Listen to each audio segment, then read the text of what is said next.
Entonces, para que se puedan dar cuenta, normalmente con la radiografía tenemos 4 densidades que vamos a ver a través de lo que pasa el rayos X a través de ese órgano. Entonces vamos a tener que en una escala de lo más negro a lo más blanco, o escala de grises, vamos a tener 4 densidades o sombras normales y una extra que corresponde por cuerpos hectáreas. La densidad aérea, la densidad oleosa, la densidad agua, la densidad calcio y la densidad metálica. Porque nosotros vamos a ver que en base, como la caja torácica solo tiene en su interior el pulmón, y el pulmón está lleno de aire, por eso es que la mayoría de la densidad lo vamos a ver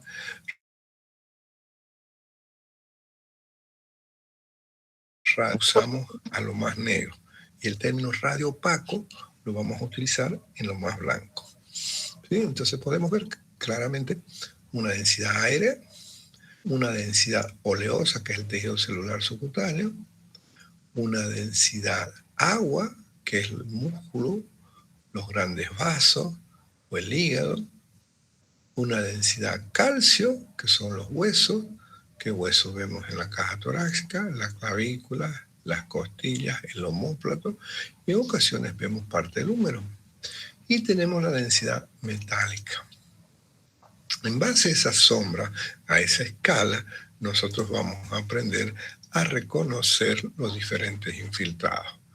Si estos infiltrados corresponden a una lesión pulmonar, a una lesión vascular, a una lesión de pleura, entonces eso te va a permitir reconocer. Y como dijimos en la primera clase, en base a nuestro conocimiento previo de anatomía, que yo sé cómo está formada la caja torácica, cuántas costillas tengo, cómo es la forma de la clavícula, yo puedo reconocer con esas sombras, ¿no? Entonces, en base a eso, nosotros podemos ver. Entonces, si la técnica es apropiada, okay, te vas a interpretar. Pero si la técnica no es apropiada como esta, que lo vemos muy blanco, que es una densidad blanda, poco penetrada, ¿cómo me doy cuenta? Porque no cumple el criterio como acá de ver los cuerpos vertebrales, de ver la columna detrás del mediastino. Entonces la puedo hacer repetir. Ah, no, pero esta es sentado o acostado porque no hay cámara gástrica. Entonces esta es una portátil, probablemente no hay otra forma de hacerlo mejor. En todo caso, mejor le pido una tomografía, ¿sí? Si es que se diera el caso.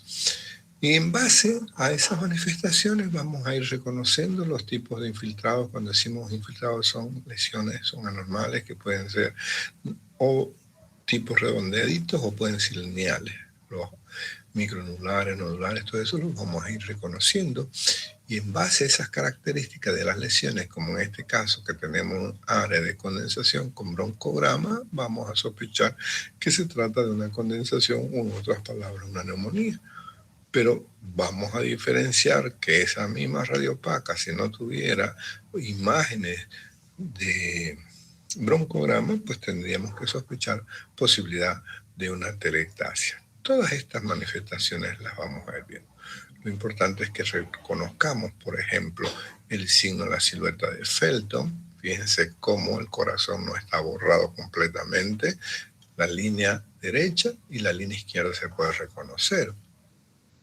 Entonces, ahí en la práctica vamos a tener una clase exclusiva y luego vamos a estar viendo pacientes y su radiografía para poder interpretarla de una manera apropiada. Por favor, puedes apagar tu micrófono. Y te recomiendo no pasar clase en taxi o en auto, perdón. Ok, entonces nosotros lo primero que vamos a tener que cuando estemos interpretando una radiografía, lo vamos a ver en la práctica, es tener un negatoscopio donde mirarlo, tener una cinta métrica o una regla para medir el índice cardiotorácico y tener una lupa. Eso es en el estándar cuando te dan una lámina de película fotográfica. Pero hoy, siglo XXI, la mayoría la estamos viendo las imágenes digitales dentro de una computadora o un celular o una tablet, ¿no? Entonces hoy es el siglo XXI, ya no necesitas las reglas porque tienes ahí tu herramienta, ya no necesitas la lupa porque tienes el zoom. Entonces, pero nosotros como tenemos que aún aprender a ver todo ese proceso de la radiografía, desde el revelado hasta el fijado y secado. Esta es una radiografía que uno puede decir que está muy penetrada porque casi no veo parénquima, está muy radiolúcido. Este lado no puedo ver la trama vascular, no puedo ver si realmente podría haber aquí un neumotórax, por ejemplo, y fíjense con qué nitidez puedo visualizar la columna. Entonces, esta no es que esté muy penetrada, lo que está es el revelado que no ha sido apropiado, porque esta no es una radiografía analógica. Las radiografías digitales como esta, pues difícilmente vas a tener una falla en la técnica, porque uno lo está viendo en la computadora y lo acomoda y después baja. En cambio, cuando tomas la lámina, como vamos a ver en la práctica, pues a veces te queda lo que tienes, ¿no? Fíjense la densidad metálica que corresponde a un electrodo. Entonces, cada uno de los elementos técnicos, aquí tenés otro electrodo, cada uno de los elementos técnicos los tengo que valorar. Cuando veo que está ok, recién me voy a interpretar. Y una vez que interpreto, aquí por ejemplo, este paciente a la auscultación no va a tener nada, pero viene por una disnea muy importante. Entonces vos auscultas y no sientes nada. Te piden una radiografía y te vas con la sorpresa de que tenés estos redonditos blancos que se llaman infiltrados. ¿Qué tipo de infiltrados? Micronodulares. Este tipo de imagen la conocemos como imagen en mijo o en miga de pan, típico de 3 patologías, o la tuberculosis miliar, o una micosis, o en ocasiones una diseminación neoplásica, ¿sí? Y gracias al descubrimiento de los rayos X, se tiene también el uso de estos rayos X combinado con una tecnología como es la computadora. Vamos a hacer otras, claro, puro tomografía hasta que no nos quede dudas cómo interpretar. Este equipo no fue descubierto por un médico, ganó un premio Nobel. Y aquí, normalmente en una radiografía, nosotros vamos a recibir 2 tipos de imágenes. Una, que es la ventana mediastínica, otra la ventana pulmonar. Cada una tiene su porqué. En la ventana pulmonar se aprecia parénquima. Entonces aquí solamente voy a ir a interpretar lo que son los pulmones. No me importa partes blandas porque simultáneamente me están entregando la ventana mediastínica, que eso sí es para ver partes blandas, partes óseas, pleuras y mediastino. La gran ventaja de la tomografía es que puedes tener hoy una tomografía de alta resolución que te puede hacer una reconstrucción. Fíjate, ves solo la vía NB, la tráquea, bronquio, y lo puedes manejar moviendo en 360 grados. Y además, si a esto combinas con los contrastes que vinieron a favorecer en su momento y ahorrarse en primera instancia, nos permite ver con más detalles órganos que normalmente no podíamos ver si no usamos un contraste. Entonces, una tomografía, lo primero que tenemos que identificar es, ¿tiene contraste o no tiene contraste? Lo siguiente que tenemos que empezar a identificar y leer son las ventanas que voy a escoger, o pulmonar o mediastínica. Y de ahí voy reconociendo los diferentes segmentos. La ventaja que tenemos con una tomografía que lo podemos ver en diferentes proyecciones. Vamos a ver si lo hacemos como rebanadita, esto es un corte axial. Pero si lo hacemos un corte como si estuviera parado de frente, es un coronal. Y el otro va a ser el sagital. Entonces, en base a esas proyecciones, nosotros podemos ver de diferentes ángulos y reconocer. Y son los mismos tipos de infiltrados que hay en la radiografía, porque las densidades van a ser similares, el órgano es lo mismo. Entonces, lo que varía son las proyecciones de verlo. Entonces, más fácil reconocer una bronquiectasia, por ejemplo, más fácil reconocer un nódulo, o ver si esta imagen es, como en este caso, en vidrio deslustrado, o unas cavitaciones. Entonces, a veces en la radiografía por la proyección puede estar detrás de la imagen de la silueta cardíaca, entonces hay la gran ventaja de la tomografía que los puedes ver de los diferentes ángulos. Entonces, si tienes una buena tomografía de un equipo de última generación como una de alta resolución helicoidal, TCCAR, habitualmente lo abrevian en los libros, fíjate que es como si estuvieras dentro de la tráquea. Estás viendo la carina, estás viendo la entrada del bronquio izquierdo, el bronquio derecho. Entonces, nunca hubiéramos imaginado que con una tomografía, con un buen equipo, podríamos hacer una fibrobroncoscopía virtual, porque normalmente esta imagen solo la vemos cuando estamos con la fibrobroncoscopía, con la endoscopía. Entramos y vamos viendo los anillos como vamos a ver posteriormente. Ahora, muchas veces si la tenemos en la computadora o en la lámina, te la mandan en colores para que el paciente, no al médico, porque nosotros siempre vamos a aprender en grises, pero al paciente es más fácil explicarle, mire esta mancha de color violeta, etc. Eso es lo que estamos sospechando que usted tenga. Entonces, acá parece un paciente de frente. No es radiografía, porque una radiografía nunca voy a ver los huesos cortados. Este es el corte coronal. ¿Ves? Lo reconozco porque parece como si estuviera parado. Entonces, fácil ver las densidades aéreas de la tráquea. Miren, estoy al medio, he partido el tórax por la mitad. ¿Por qué sé que hay? Porque no veo columna, no veo vértebras, ni veo esternón. Por lo tanto, estoy justo al medio. Pero, ¿a qué altura estamos? Fíjense, donde se ve la carina, segundo espacio, pero no veo la silueta cardíaca. Es decir, que estoy un poquito hacia atrás más que para adelante. Y una super reconstrucción digital te va a permitir, como en este caso, fíjate que ya no tengo nada de pulmones, no tengo nada de huesos ni músculos, solamente tengo la vía aérea. Importantísimo cuando tengo dudas en los diagnósticos, por ejemplo, de una bronquiectasia o una lesión neoplásica. Entonces, nos ayuda mucho. Entonces, aquí tienes la ventana mediastínica. ¿Por qué reconozco la ventana mediastínica? Porque no hay trama vascular. Todo es negro, no se ven los vasos. Entonces, esta es la ventana mediastínica. Aquí no me voy a preocupar por ver pulmón. Lo que voy a ver es todo lo que está por fuera, partes blandas y partes óseas. Fíjense las densidades: blanca, densidad calcio. Entonces, aquí, ¿a qué altura estoy? Estoy por encima porque veo el tronco de la pulmonar, veo el tronco de la aórtica, la cava, tengo que empezar a reconocer, y aquí atrás veo la arteria aorta abdominal, justo a la izquierda, casi sentada, habitualmente la tenemos de la columna. ¿Por qué sé que es la columna? Porque tiene densidad ósea y tiene una forma de una vértebra, lo que me acuerdo de mis clases de anatomía. Por eso le decía, aquí en cuarto año ya integramos, ¿no?, todos nuestros conocimientos.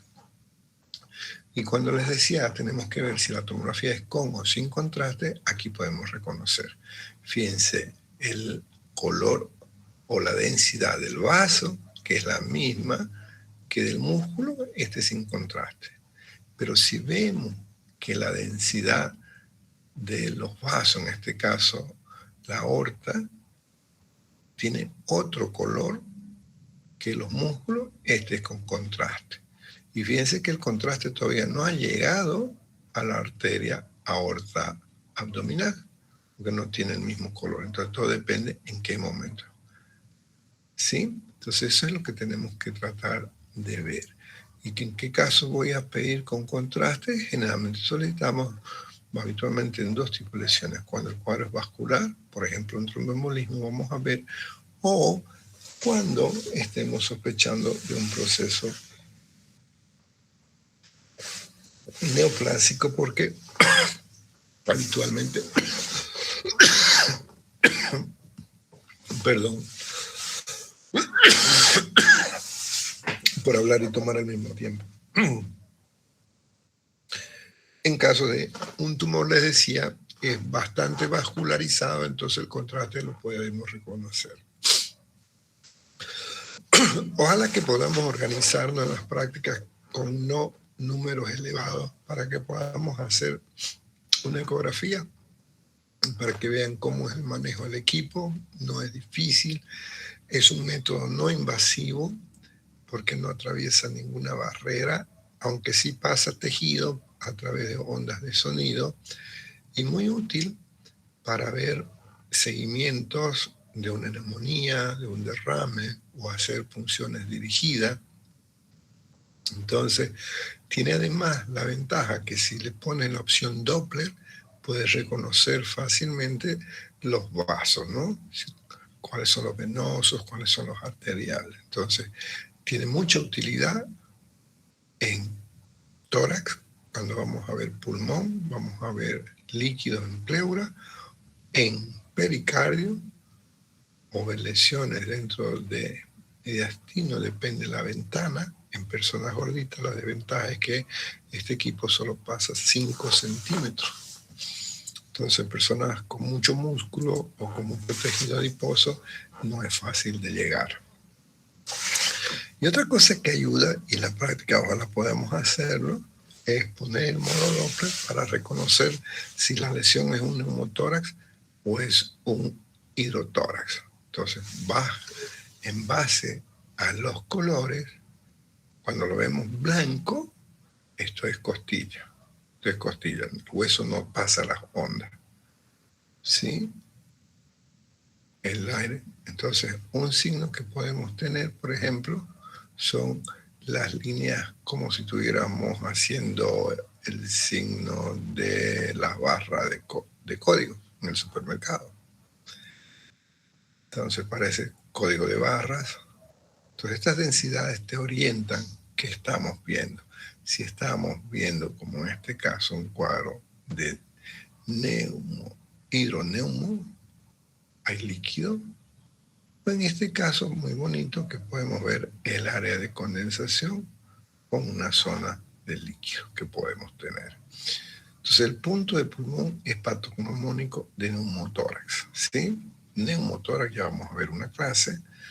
Hay pocos signos patognomónicos, pero este se lo considera como casi exclusivo el punto de pulmón en el caso de los neumotórax.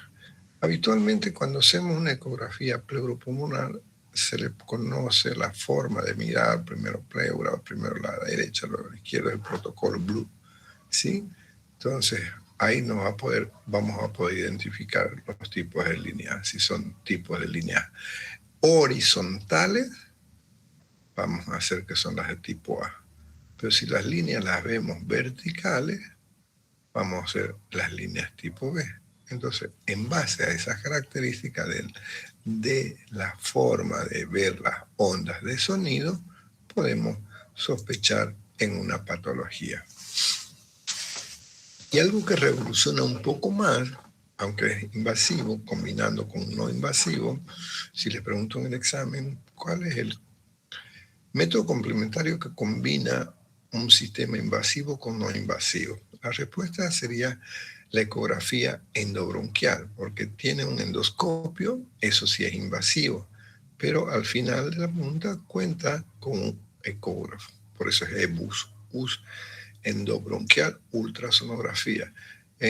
Habitualmente los libros no dicen ecografía, dicen ultrasonografía, son de sonido, ¿no?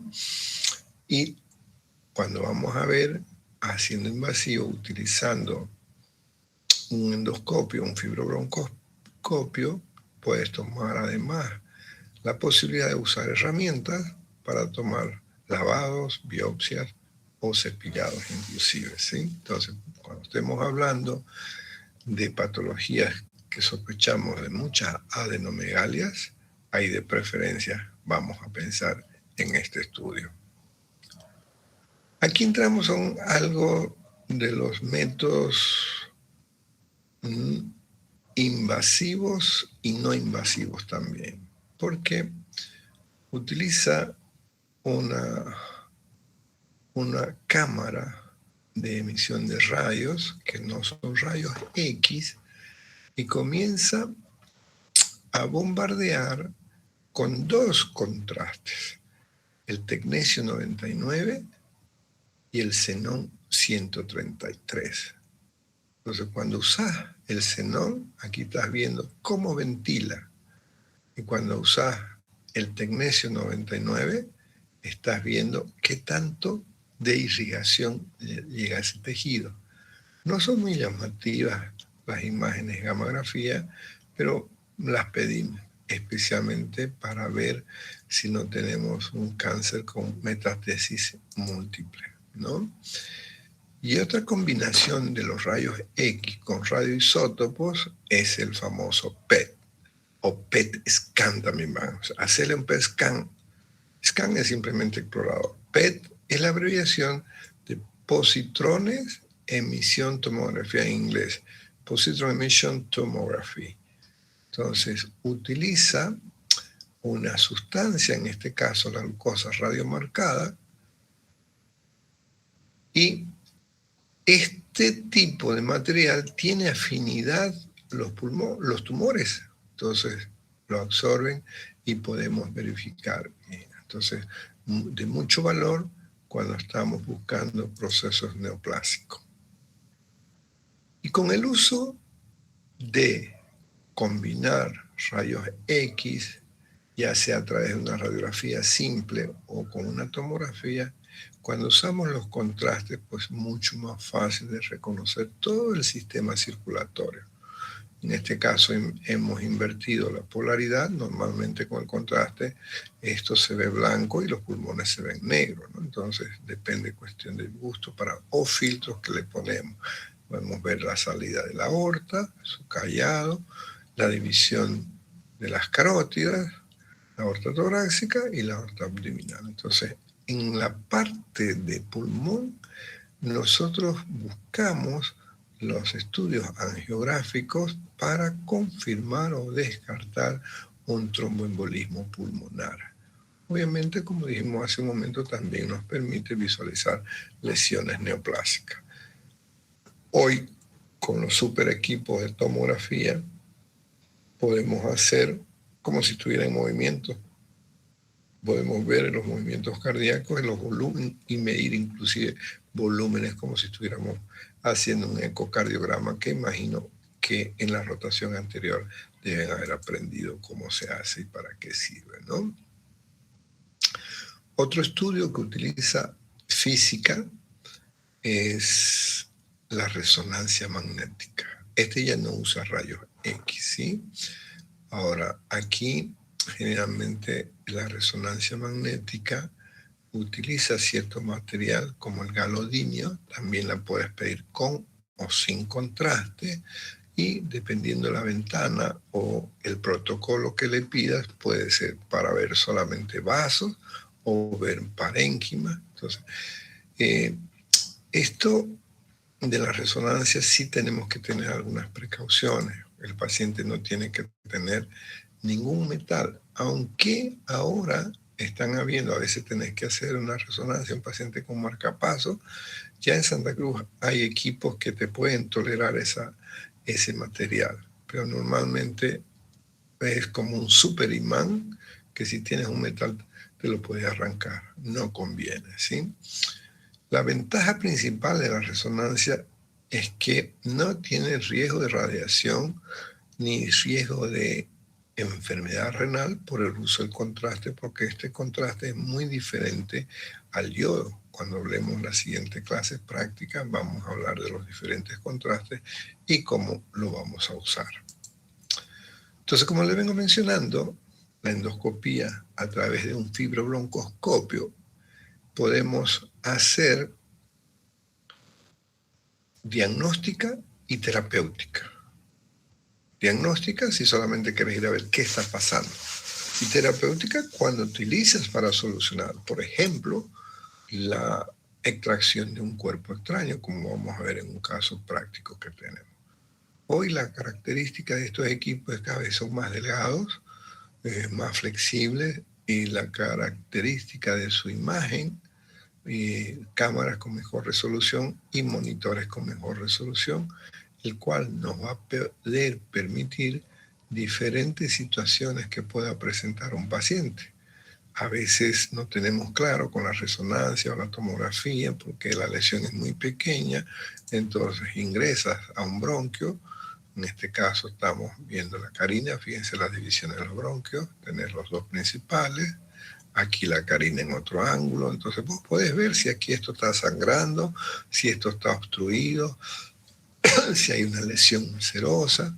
Entonces tiene gran ventaja porque además en situaciones como después del COVID vimos que muchos pacientes tenían que intubarse y han tenido complicaciones de estenosis de tráquea, donde hemos podido solucionar solamente con colocación de prótesis endobronquiales. Antes de colocar eso son cirugías muy conjuntas, muy riesgosas. En cambio, con la utilización de estos equipos se soluciona más fácil. Fíjense que uno puede reconocer la tráquea por los anillos que vemos, y se acuerdan de la tomografía, muy similar, solo que la tomografía no te da el color de la sangre, aunque podrían cambiar la coloración con seguridad, depende del monitor que tengas o la destreza del técnico. Pero como todo proceso invasivo puede tener su riesgo. Entonces, primer criterio, tengo que ver en qué casos no puedo hacer una fibrobroncoscopía. Pacientes que estén recientemente un infarto, que tengan arritmia, porque hay estimulación de un reflejo vasovagal ahí que puede complicarte, o la posibilidad de que tenga alguna discrasia sanguínea, una hemofilia, etcétera, ¿no? Entonces, vamos a ver que si a pesar de los riesgos, riesgo-beneficio, el beneficio es mayor que el riesgo. Le explico al paciente lo que pueda pasar. Tengo que hacer el consentimiento informado, pero también le explico que si pasa algo, voy a estar atento, tengo este remedio en caso de las arritmias, en caso de que sangre, etcétera, etcétera, ¿no? Y le dices por qué es importante, porque puedes hacer no solamente mirar, hacer muestras de cepillado, hacer lavado broncoalveolar, lo cual te va a permitir mayor posibilidades de acercarte a un diagnóstico. Aunque a veces, por más que utilices un catéter telescopado de doble luz y hacer una biopsia mal, no siempre lo logramos tener. Pero obviamente, si sumas lo que ves con la fibroscopía, más lo que puedes hacer, tomar líquido, hacer biopsia, reemplazar, etcétera, pues el mayor beneficio que el riesgo es su ventaja. Entonces, ya más invasivo, a través de este equipo, puedes tomar tejidos, lo que llamamos biopsia, de diferentes partes. ¿Y cuál es lo mejor? Porque al estar mirando dónde está la lesión, te sale más fácil de escoger de dónde vas a sacar, porque las biopsias son chiquititas, ¿no? Es con una aspiración de una agujita o un sacabocado, que tampoco es tan grande, pero para el microscopio es suficiente, ¿no? Y el lavado branquiolar que utilizamos a través de este estudio, ya que metemos líquido, vamos metiendo de a poquito y vamos lavando, vamos sacando, de ahí obtenemos eso, lo centrifugamos y miramos.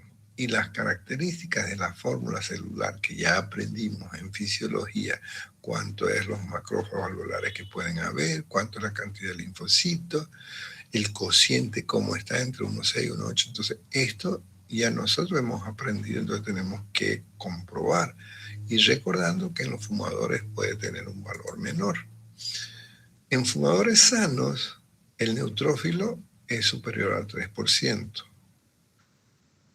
Tener esos cambios celulares de displasia nos puede sugerir de que estamos con un proceso neoplásico inicial o que ya puede estar bien más manifiesto. Otra de las alternativas en los casos de las eosinofilias pulmonares, lo que sí no podemos hacer en etapa de hemoptisis, ¿sí? Entonces, nos eleva las posibilidades de hipótesis diagnósticas etiológicas. La combinación de estos tres estudios, la fibro, el lavado, el cepillado y la biopsia, ¿sí? Entonces, a través de estos resultados, podríamos, lo que antes lo escogíamos como Pneumocystis carinii, hoy lo conocemos ya en la especie humana, en los seres humanos, Pneumocystis jirovecii. Y el carinii lo dejamos solamente para gatos y perros, ¿sí? Entonces, nos ayuda bastante, por eso se lo remarco acá. Lavado más biopsia, el diagnóstico está alrededor del 70%. Y algo que tenemos que conocer, pero que ya no lo hacemos, es el uso de contraste en la vía aérea. Tráquea, carina, bronquio izquierdo, bronquio derecho, subdivisiones. ¿Por qué no los usamos? Porque no es cómodo llenarlo de líquido, porque el contraste, aquí usamos el bario, ya no el yodo, y el bario es como una leche magnesia, un líquido blanco, pero es líquido, entonces aquí debe haber solo aire, entonces no es apropiado. Pero gracias a la tomografía, pues ya no hace falta colocar estos contrastes, porque la radiografía, la tomografía, mejor dicho, nos hace una reconstrucción de toda esa vía, lo cual nos permite reconocer sin este riesgo. Seguimos con los invasivos. Aquí ya necesitamos el apoyo de un cirujano de tórax, de preferencia mínimamente invasivo. Vamos a ingresar a la pleura, ya sea por vía directa con el ojito ahí en el fibrobroncoscopio, o ya sea conectado a través de una videotoracoscopía, que es lo que ahora ya la mayoría de las veces le hacemos, ¿no? Entonces aquí tenemos una visión directa y, aunque no me lo crean, a pesar que vemos de dónde está la lesión y tomamos la muestra de esa zona, a veces el resultado sale proceso inflamatorio crónico inespecífico.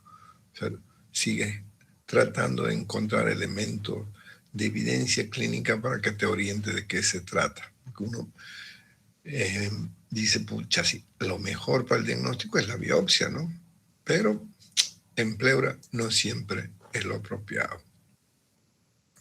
Y si las lesiones son más profundas o necesitamos tomar muestra de mediastino para favorecer ese diagnóstico de neoplasia, pues a veces tenemos que hacer mucho más invasivos, como son cirugías de tórax abierto bastante grandes, especialmente cuando queremos llegar al mediastino. Pero también tenemos la opción de hacer una videoendoscopía, es decir, que no ingreso con esos cortes tan grandes y me voy directo a través de una observación con un fibrobroncoscopio. Copia, mirar, mediastino, mirar, mediastino. ¿Cómo lo hago? Con endoscopio.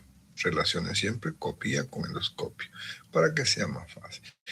Y algo que sí o sí tenemos que aprender, aunque lo hace muchas veces el especialista, es la toracocentesis. No puede haber un médico formado que no sepa cómo realizar una toracocentesis o una biopsia. Por supuesto que hay alguien que no le gusta, ¿no? Pero aunque no te gusta, a veces lo tienes que saber para salvar vidas. Vamos a aprender una situación que se llama neumotórax. Atención, que el aire está con tanta presión que no deja que el alveolo se abra para el llenado de aire. Entonces, con una punción tan simple, sabiendo en el segundo espacio, como tenemos en la práctica, hablando de pacientes con neumotórax, vamos a tratar de reflejar lo mejor de cómo hacerlo. Y muchas veces vamos a hacer la toracocentesis no para drenaje de aire, sino para obtener tejido. Entonces, puncionamos al paciente para tomar una muestra de tejido, principalmente de pleura, y las biopsias. No hagamos toracocentesis, solo va a sacar líquido sin la biopsia. Recomiendo y pregunto un examen. La toracocentesis, ¿qué más debe tomarse en cuenta? Que siempre debe ser acompañada de biopsia pleural. Eso es la indicación. En la práctica, por ejemplo, en mi hospital, no puedo hacer la biopsia en cualquier momento, porque no tenemos la aguja de biopsia, solo tengo la aguja de punción. y las complicaciones que pueden tener, ¿no? Están relacionadas ya sea con su alteración de la caja de coevolución por cualquier motivo, o el famoso neumotórax, que nosotros lo estamos haciendo de manera iatrogénica. Otras veces estamos con un proceso infeccioso neumónico y no queremos que pase el esputo que vamos a llevar a cultivo por la boca, porque la boca tiene muchas caries, está con encías inflamadas, entonces nos vamos directo a la tráquea. Todos sabemos dónde está la tráquea, la mitad del cuello, ahí meto mi aguja y aspiro a través de la membrana cricotiroidea. Entonces, pero al ser más invasivo, preferible es hacer con una fibrobroncoscopía. El paciente le tiene menos miedo. Entonces depende de las condiciones, depende de la técnica y de la aceptación del paciente. Otras veces vamos a tener que abrir el tórax para tomar muestras de tejido, porque con la fibrobroncoscopía no logré ver de dónde es la zona. Entonces, al abrir más el tórax y tener una visión más amplia, es posible que pueda ubicar la zona de donde voy a tomar ese tejido para llevarlo a anatomía patológica con la tinción respectiva, nos puedan definir de qué tipo de lesiones estamos, ¿no? Entonces, no siempre lo logramos a través de la pared del tórax, la transparental. A veces tenemos que hacerlo abierto. Entonces son situaciones especialmente donde estamos buscando procesos neoplásicos. Y el más común de los estudios que pedimos en pacientes que están tosiendo es el análisis del esputo, que no es más que decirle al paciente que en un frasquito estéril, limpio, antes de cepillarse los dientes, antes de desayunar, solo tiene que botar la expectoración y eso lo vamos a llevar.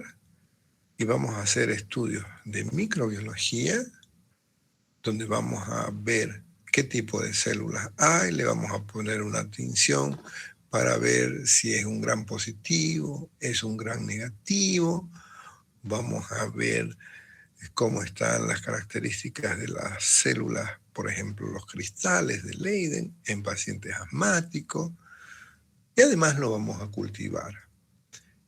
Es posible que tengas pacientes con poca expectoración, entonces para ello vamos a hacer el esputo inducido, hacemos nebulizaciones con solución salina hipertónica al 3%, 5 ml durante 5 minutos, y ahí agarramos. Y especialmente cuando estamos buscando el neumocistis Hirovechi, aquí también está ahí, es Hirovechi, en pacientes inmunocomprometidos, como puede ser el SIDA u otra gamapatía que puede dar. En estos pacientes que no podemos hacer fibrobroncoscopía, el análisis no nos queda otra. Pero lo ideal es en ese análisis poder además descartar procesos neoplásicos, por lo que se recomienda mejor una fibrobroncoscopía. Otras pruebas que tenemos que pensar cuando estamos sospechando pacientes con patologías respiratorias, por ejemplo, cuando hay rinitis o asma bronquial, vamos a pedir unas pruebas de vacuna. Vamos a hacer picaduras, vamos a usar algunos polen, algunos alergenos, eso el alergólogo lo va a manejar mejor. Otras veces, si sospechas una fibrosis quística, además que puede tener alteraciones a nivel de testículo o de glándula sudorípara, entonces le vamos a pedir la prueba del sudor, donde vamos a buscar si sale positivo, confirmamos lo que estábamos sospechando de una mucoviscosis. Ahora, las pruebas funcionales, ¿se acuerdan que habíamos dividido? Y dentro de esa clasificación estaban las pruebas funcionales. Esto, vamos a ver, ¿qué otra es? Para no pasarme.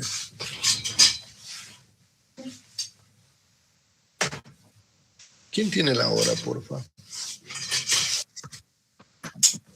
Agradecido. Estamos bien con el tiempo.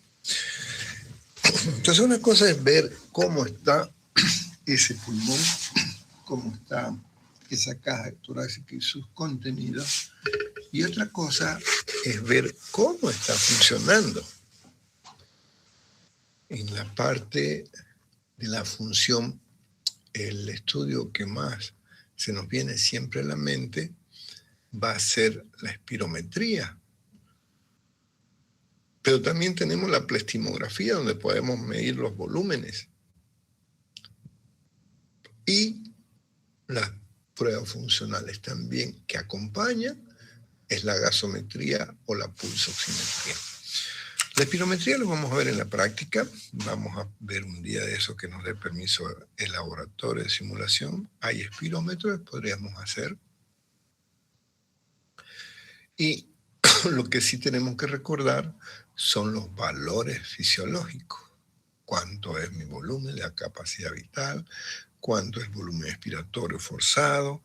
Esos valores que yo los tengo en la memoria, los voy a comparar con los valores que estoy obteniendo del paciente. Y los dos valores que casi siempre lo tenemos que tener claro es el BEP-1, el volumen expiratorio forzado en el primer segundo.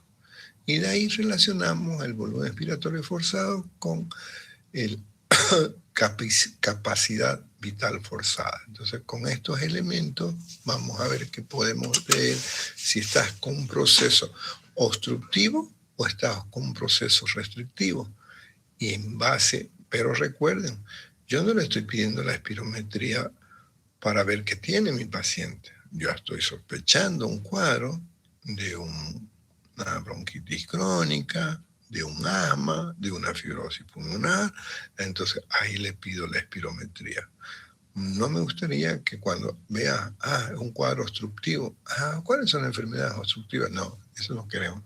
Queremos que cuando te diga el paciente, tengo disnea, valoras cómo es la característica de su disnea, valoras cuánto tiempo tiene disnea, cómo está evolucionando, más los antecedentes, porque facilín, aquel paciente que está tosiendo y que fuma muchos años, pues fácilmente yo sé que la espirometría me va a dar un patrón de enfermedad pulmonar obstructiva crónica. O en los casos de alergia, sé que voy a tener un patrón de asma, ¿no? Entonces, aquí tenemos que tomar en cuenta diferentes opciones. Por eso insisto, los laboratorios para confirmar mi hipótesis diagnóstica. Y también nos va a permitir ver cómo está evolucionando tu paciente con el tratamiento que le estás dando. Normalmente la espirometría la pedimos con la prueba del broncodilatador, es decir, que hacemos soplar al paciente y después le ponemos un broncodilatador, puede ser salbutamol, esperamos unos minutos y de ahí volvemos a medir la prueba y vamos a ver si cambian esos valores. Si cambian es que tienes un proceso reversible, entonces lo más probable es que sea un cuadro de asma. Entonces nosotros vamos a ir viendo en base a los valores, algunos resultados te dan la comparación, cuánto es en un varón, cuánto es una mujer, entonces tú vas mirando los valores que estás entregando con la tabla que estás reconociendo. Entonces, ahí, con que tengas claras estas 4 columnas, para ver cómo está la capacidad vital forzada, cómo está el volumen expiratorio en el primer segundo, cómo está la respiración, la relación entre ambos y cómo está la fracción de eyección forzada en la relación que va al margen entre 25 a 75%, ¿no? Entonces, si tienes un patrón restrictivo o un patrón obstructivo, ahí, en base a estas variables que estás viéndolas, te va a orientar. Pero insisto, yo tengo que sospechar primero qué patología estoy sospechando. Entonces, por ejemplo, si tengo un patrón restrictivo, ya yo sé que una neumonía, una atelectasia, un edema de pulmón, me va a dar este patrón. ¿Para qué le pido entonces un estudio? No, para ver cómo está evolucionando. Porque normalmente si yo sospecho de una atelectasia, ya vamos a aprender cómo la sospechamos, cómo está el murmullo vesicular, cómo están las vibraciones vocales, cómo está la matidez, cómo está la anamnesis, si se te cuenta que tiene fiebre, disnea, etc. Entonces vos sospechas que puede haber una atelectasia. un edema pulmonar más fácil para ustedes, recién han llevado cardiología, edema de pulmón, ¿no? De pronto un paciente súbitamente que está con falta de aire y comienza a expectorar abundante, tipo rojo vinoso, ok, es un edema pulmonar. Le voy a mandar a hacer una espirometría ni por si acaso, porque primero lo tenemos que estabilizar. Imagínate, lo mando, pobre paciente, no, pero sí está dentro de sus indicaciones, solamente que tenemos que tener cuidado, ¿no? Por eso siempre primero tengan claro qué diagnóstico están sospechando de su paciente para ver qué le vas a pedir. Entonces, en base a los resultados de esos valores, esto es un método no invasivo, cruento, es rápido, es económico, vos podés definir su capacidad vital cómo está, aumentada, normal o disminuida, ¿no? Entonces, si está normal, ya sabes qué enfermedades vas a sospechar, o si está disminuida y la forma que es progresiva, como estaba hace 6 meses, como estaba hace un año, como está ahora. Esa comparación te va a poder monitorizar esa evolución de tu enfermedad. Es decir, ¿estás dando el tratamiento apropiado o no? Y siempre recordamos de que una espirometría a veces te puede salir normal. Le haces la prueba al broncodilatador y sigue siendo normal, pero no puede ser. El paciente, cada que cambia el clima, empieza con disnea, tiene sibilancia, vos dices, tiene un asma. Esperabas que la espirometría te diga que es de patrón obstructivo. Entonces aquí hay una posibilidad, que puede ser que el paciente no responde como quisieras al broncodilatador, entonces vas a tener que usar el plan B, usar un irritante, que es la metacolina. Entonces, utilizando la metacolina, provoca el broncoespasmo y confirma tu cuadro de sospecha asmática.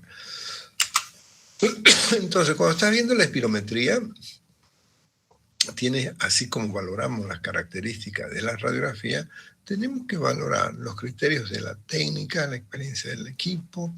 Vamos a ver que la respuesta de los volúmenes varía si es una persona mayor, una persona menor, el paciente es pequeño, es grande, el paciente es hombre, es mujer, hay variabilidades. No voy a empezar a interpretar solamente cómo está esta curva. Si está con un patrón obstructivo, es decir, que me permite tener volúmenes mayores, pero con descenso, entonces esto lo vemos mejor en los pacientes fumadores. Pero recuerden, antes de la interpretación de estos valores que estoy encontrando, recordar la variable a tomar en cuenta: sexo, edad y tamaño o talla o peso, ¿sí? Entonces, en base a ese criterio, vos interpretas estos valores y dice, debería tener su capacidad vital forzada por lo menos 4,5 litros. Este paciente está con 3. ¿Cómo está su volumen expiratorio forzado? En un segundo. Entonces, pero, recuerden, primero ya yo tenía mi hipótesis diagnóstica. No voy a pensar obstructivo o restrictivo con ese resultado, ¿sí? Entonces, es friable, no es un método complementario difícil de hacer, lo vamos a hacer, no es difícil de interpretar, solamente que tenemos que tener claro los valores que ya aprendimos antes en fisiología para poder contrastarlos después de estas variables. A veces no usamos metacolina, a veces usamos histamina, y hay pacientes que vamos a ver cuando hablemos de asma que le pones a hacer ejercicio y se activa su cuadro. Esto lo vamos a medir con el espirómetro, podríamos comprobarlo, ¿no? O de uso de sustancias osmóticas como es el manitol. De ahí que yo debo tomar en cuenta características del paciente, sus antecedentes, qué está utilizando, qué ha comido, qué ha bebido recientemente, para que no me alteres los resultados, tengamos falsos positivos o falsos negativos, ¿no? Y tomen en cuenta que los pacientes fumadores o que están con procesos infecciosos son más predispuestos a el broncoespasmo. Otro estudio que no lo tenemos fácilmente en los laboratorios es el método de óxido nítrico exhalado. Este es un biomarcador que buscamos en las enfermedades eosinofílicas, por ejemplo en el asma, o monitorizar la adherencia al tratamiento. Entonces, es positivo cuando encontramos más de 50 partículas por billón en un adulto. Entonces, ahí ya te está sugiriendo. Y este estudio, que lo veo que lo hace bastante seguido, nos lo muestran en su propaganda, en el Instituto del Tórax en La Paz, la plestimografía. Esta puede ser ya sea con dilución de helio y oxígeno. Con esto vamos a ver la capacidad total, cómo está su capacidad residual, el volumen residual. Entonces, hoy la técnica, los equipos han sido mucho más pequeños, cada vez se reducen. Y en Bolivia, donde hacen mejor estudio, en el Instituto del Tórax en La Paz. Alguna vez entren por curiosidad a su web y van a ver lo que te ofrece. Y a veces en la prensa nos muestra publicidad y es algo envidiable, pero una envidia sana, de la que nos gustaría tener para nuestros pacientes. Otro estudio que sí lo podemos hacer en nuestro medio es el DLCO, que es el que te mide la capacidad de transferencia L de pulmón del dióxido de carbono. Entonces nosotros vamos a ver qué resultado lo tengo, si está por debajo del normal o está muy alto, para poder confirmar el cuadro que estoy sospechando. Un enfisema, ya lo vi en la radiografía, en la tomografía, pero quiero ver qué tanto me está comprometiendo la función pulmonar. O una fibrosis pulmonar, ya la veo, la tengo diagnosticada, no tengo dudas, pero ok, esa fibrosis, ¿qué tanto está comprometiendo la actividad del paciente? Ok, doctor, pero me dice que tiene disnea. Ok, ya sé que tiene disnea, pero yo tengo que ver qué valor en volúmenes tenemos para ver si esa disnea está aumentando, está disminuyendo con el tratamiento que estamos dando. Y es muy útil después de cuando se hace una extirpación de un pulmón o parte del pulmón, como ocurre en algunos pacientes enfisematosos. Entonces, en base a esos criterios, podemos ir bien. Y algo que ya aprendieron, que no voy a hablar mucho, queridos amigos, es lo que ya ustedes aprendieron en la prueba de esfuerzo en cardiología, ¿no? Entonces, aquí, esta prueba no solamente la vemos si es que para que haga signos coronarios o para ver el grado de función cardíaca, sino también la función pulmonar, especialmente cuando voy a hacer un procedimiento de extirpación, y en base a esos criterios puedo definir si puede el paciente o no puede. Y este método, que antes era muy complicado, solo lo teníamos en los monitores especiales de terapia intensiva, hoy lo tenemos hasta en los relojes. ¿Quién no tiene un reloj inteligente o un teléfono que tenga su capacidad de oximetría? Está con el tema del COVID, se le dio mucha importancia, como la EPOC, y claro que tiene una súper importancia porque no es invasivo, no tenés que sacarle sangre al paciente para ver cuánto está su saturación de oxígeno. Para eso nos sirve, pero también lo aprovechamos para comprobar cómo está el pulso. Entonces siempre te da dos valores, pero en sí la función del oxímetro, oxígeno, metro, medir, es este valor, la saturación. Vamos a ver que podemos usar, en vez de la PAFI, podemos usar otra fórmula. La PAFI la usamos más con la gasometría, pero hay otra fórmula con pulsoximetría para evitar ser invasivo. Capnógrafo habitualmente lo tiene quirófano, lo tiene terapia intensiva. Son equipos que te miden cómo está tu nivel de dióxido de carbono de manera simultánea y al vivo, ¿no? Porque la otra forma es en la gasometría. En la gasometría pedimos cómo está el CO2, pero es un valor que estaba a ese momento. En cambio, con el capnógrafo lo estás viendo de manera continua, todo el día, media mañana, depende de la patología que tiene el paciente. nos complica mucho aquellos pacientes que son retenedores de dióxido de carbono, como las enfermedades crónicas, ¿no? Con el riesgo que ya hemos repasado en fisiología. Y la polisomnografía combina mucho con la oximetría de pulso, esto para ver cómo respiramos cuando estamos dormidos. ¿Sí? Vamos a ver cuánto roncamos y cuánto dejamos respirar, la famosa apnea del sueño. Entonces, generalmente el índice de apnea con hipopnea mayor a 5 o 15 horas sin síntomas nos está mostrando. Entonces, nos ayuda mucho en los pacientes que se quejan de apnea del sueño.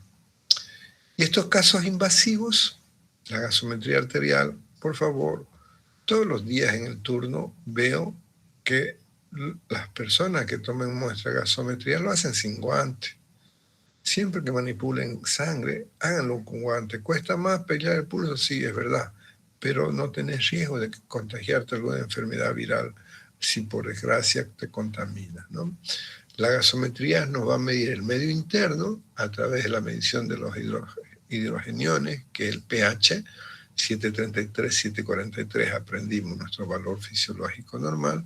Entonces, ahí medimos cómo está la sangre circulando en cantidad de oxígeno, cómo está la sangre con los niveles de gases de dióxido de carbono, y obviamente mides también sus buffers, ¿no? Cómo está el bicarbonato principalmente y el exceso de base, para poder definir si tu cambio es por una acidosis metabólica, una acidosis respiratoria, una alcalosis, que es crítico para tener un control, ¿no? Porque en los pacientes graves con insuficiencia respiratoria que estén con alteraciones de este tipo, pues tenemos mucho riesgo de complicaciones si no estamos atentos a una acidosis o una alcalosis, ¿no? Estos biomarcadores, la siguiente clasificación que habíamos hablado, vamos a ver. La PCR, la proteína C reactiva, puede estar elevada más en procesos infecciosos, igual que la BCG, la velocidad de sedimentación globular, normalmente hasta 30. Si se eleva, te hablo de un proceso, por ejemplo, la tuberculosis, una BCG siempre va a estar arriba de 60, 70, 80, 100. Esto es un indicador. Pero es inespecífico, porque otra infección también te lo puede elevar. Otros que tienen cierta especificidad, por ejemplo, el péptido natriurético, donde lo han visto en insuficiencia cardíaca, ¿no? Entonces, un péptido natriurético elevado, un PPNP, nos va a decir que el problema es cardíaco. Si está normal, el problema es pulmonar. Las inmunoglobulinas, especialmente la E, nos muestra de que hay un cuadro de reacción tipo alergia, tipo autoinmune. Entonces, lo comparamos siempre con los valores totales y la específica. Un elemento que lo vamos a ver frecuentemente es en la aspergiliosis broncopulmonar y en el asma alérgico. Cuando el asma no es alérgico, las inmunoglobulinas van a estar E. Doctor Toledo, pero las amas siempre todas son alérgicas. No, ya vamos a ver dentro de la fisiopatología que algunos tienen un comportamiento. Y la PROCA, que es la abreviación, siempre vas a escuchar, ¿cómo está su PROCA? Acostumbramos a disminuir palabras, no sé por qué. La procalcitonina, este es un dato interesante para mostrarnos que la infección es de causa de bacterias. Si está baja y tu paciente tiene fiebre y sospecha de un proceso infeccioso, probablemente es viral. Si está elevada, neumonía. Entonces, antibiótico. Porque si no está elevada, no tiene sentido darle antibiótico. ¿No ven? Entonces, como perlas, como puntos claves para tomar en cuenta, que de preferencia, cuando voy a pensar en rayos X, menos irradiación, es más económico una radiografía. Por ejemplo, quiero ver una motora, no voy a pedir una tomografía, 600 bolivianos versus 60 pesos. No tiene sentido, porque lo voy a ver igual. Entonces,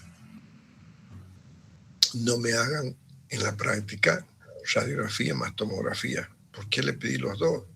Si voy a pedir tomografía, ya no necesito radiografía, porque la tomografía es una radiografía mirada diferente con más detalle. Entonces aquí se me equivoca. Y eso es punto, ¿no? Para ustedes. punto no tanto de la nota, sino punto de tomar en cuenta para que tu paciente no se radie y tampoco gaste mucho, ¿sí?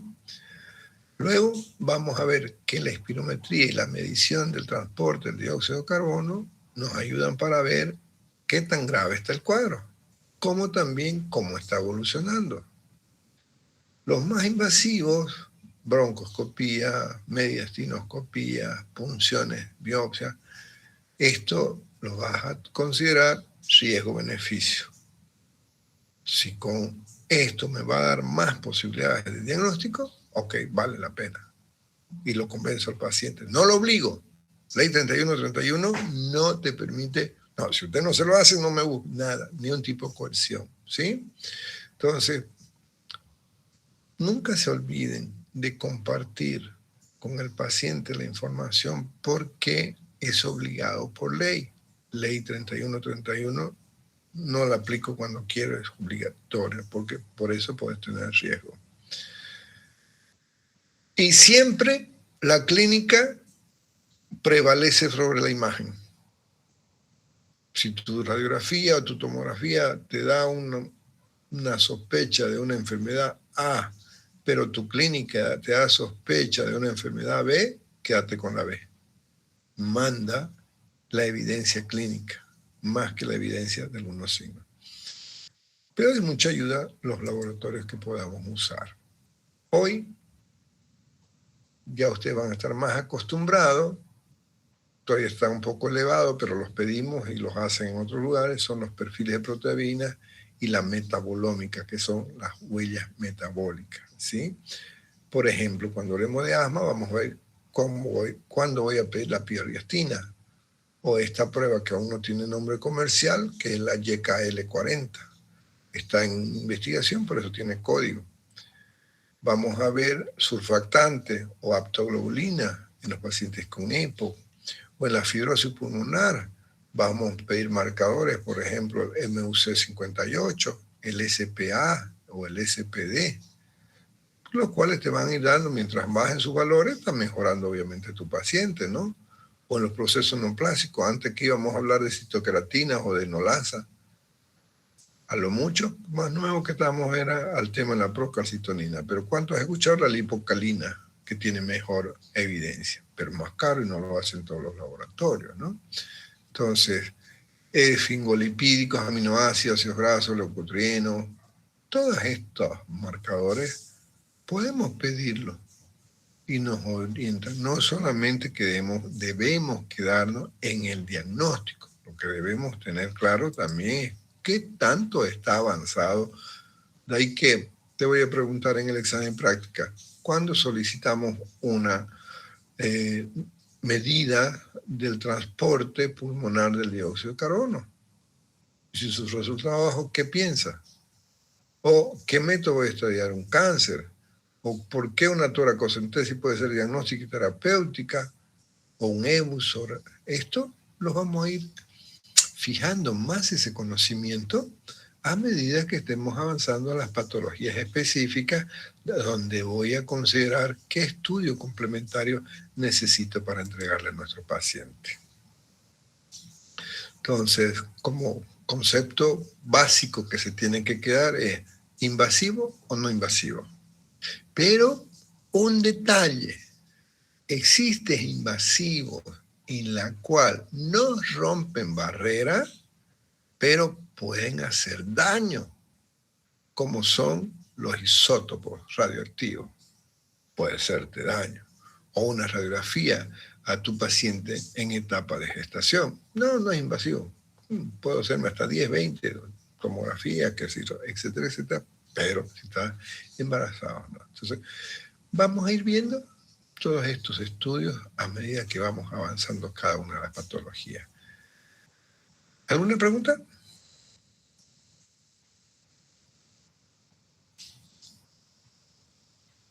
Doctor, una consulta.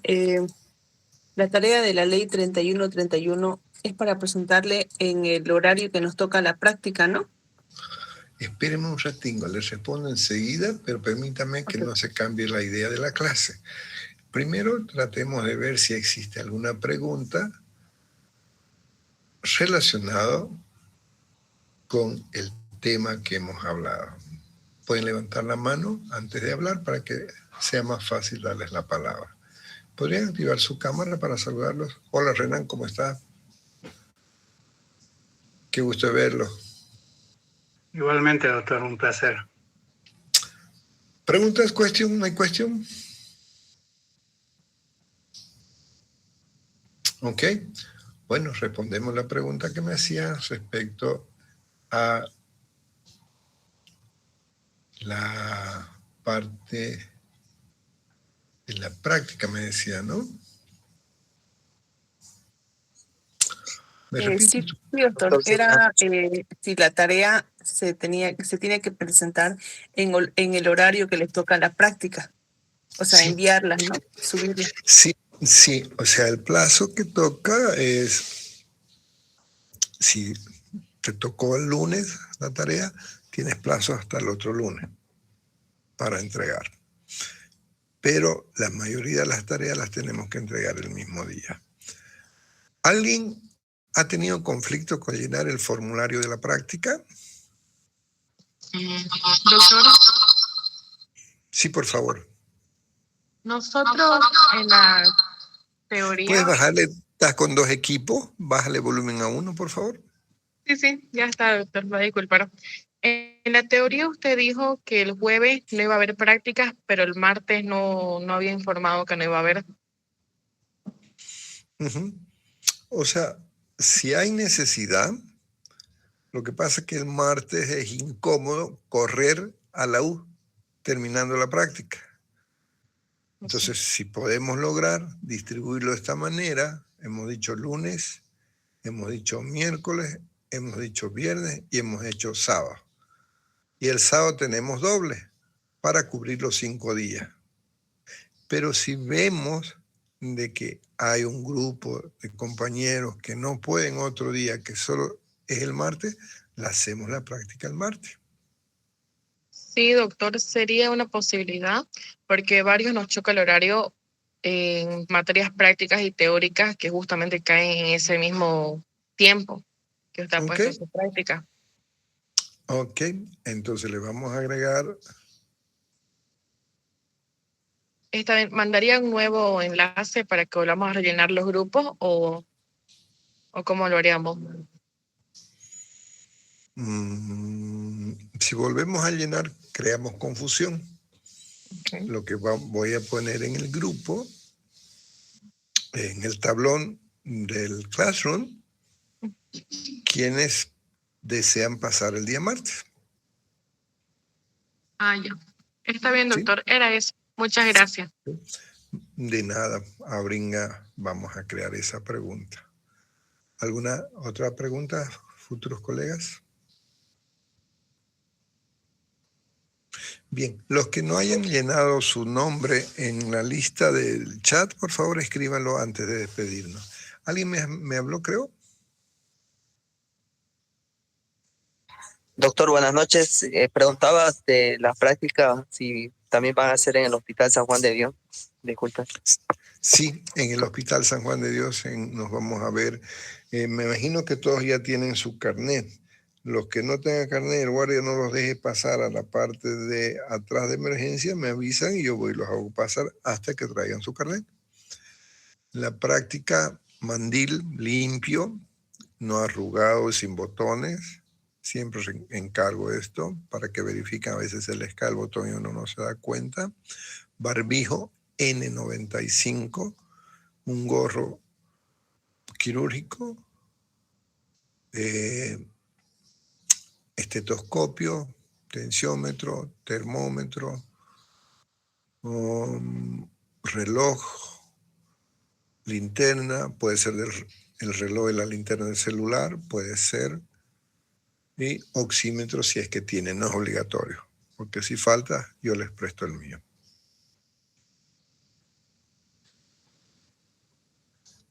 Está bien, doctor. Muchas gracias. Dígame, señorita.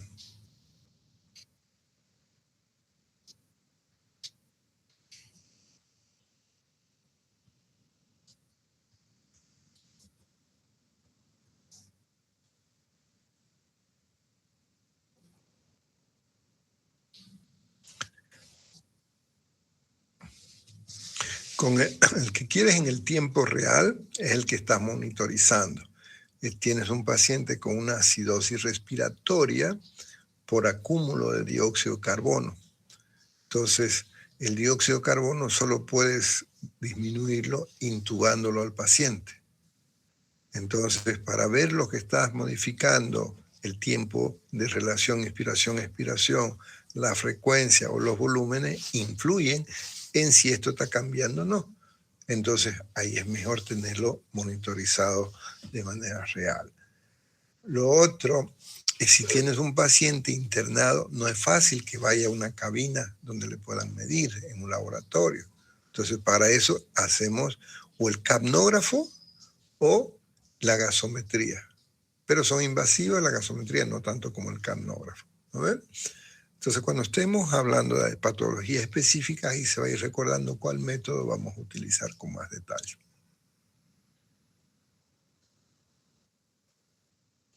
¿Alguna otra pregunta? Levante la mano, por favor, para que yo sepa dónde está. Ok, que tengan buenas noches. Abríguense, no se mojen. Hasta luego. Gracias.